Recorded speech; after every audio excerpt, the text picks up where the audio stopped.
Well, Premier Gladys Berejiklian made an announcement on Friday that didn't go down too well with most of the media.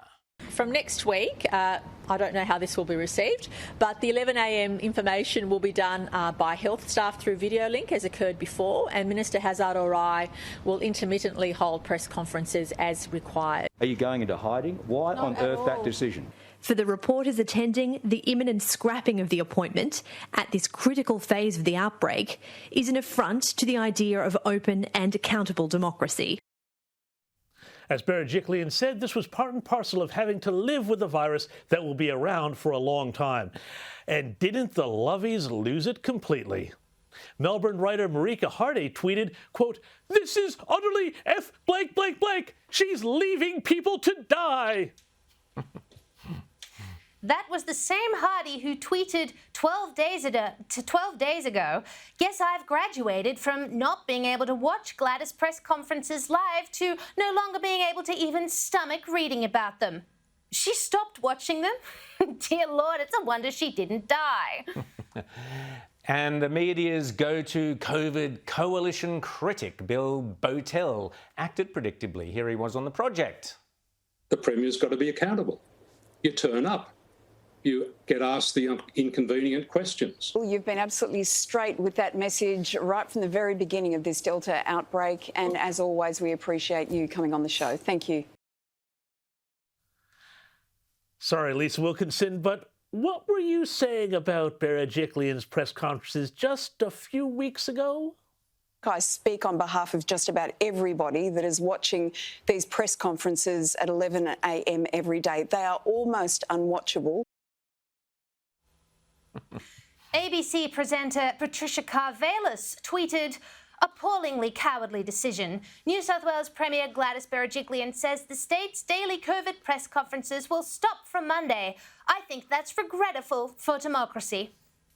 Yet, remember how gentle so many ABC presenters were with Victorian Premier, I think he's Labor, that's it, Dan Andrews last year during the hotel quarantine fiasco, instead of holding him to account. Yeah, but if the inquiry is not delivering answers...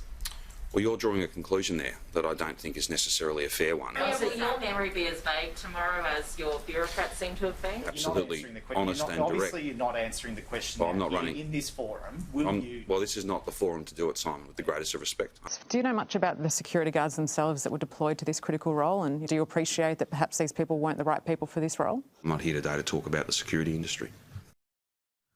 It was pure stonewalling and obfuscation by Andrews, but this was Karvelis last year tweeting seriously, quote, "My child said, 'Mom, when is the Dan Andrews press conference? It's my favourite thing to watch it together.'" Or what about in October when Dan tweeted this childhood photo of himself? The ABC's medical reporter tweeted admiringly, "Who would have thought a young boy like that would have the enormous task you have had to manage? Thanks for fronting up each day and being present." Sensibly, that tweet has now been deleted. Dear, oh dear. And this from ABC Breakfast TV in August last year. Daniel Andrews is probably the most familiar face on our screens right now. He's about to clock up his 50th press conference in a row. Do you think he deserves a break? But apparently Berejiklian doesn't deserve a break when she's been doing this for 3 months.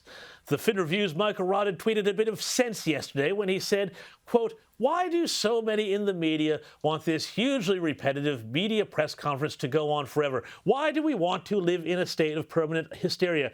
It's a global pandemic. It's here. Get vaccinated. Get on with life. Go get a different yarn." Couldn't say it better myself.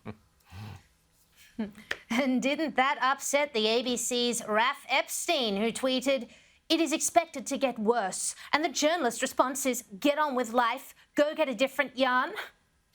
Of course, now, that was the same Ralph Epstein who tweeted sarcastically in April regarding Victoria's hotel quarantine scandal, which resulted in the deaths of over 800 people. Quote, gee, I'm so glad we focused so much last year on who hired the security guards and those, quote, missing 6 minutes. Didn't that show how splendidly relevant the media are in a pandemic?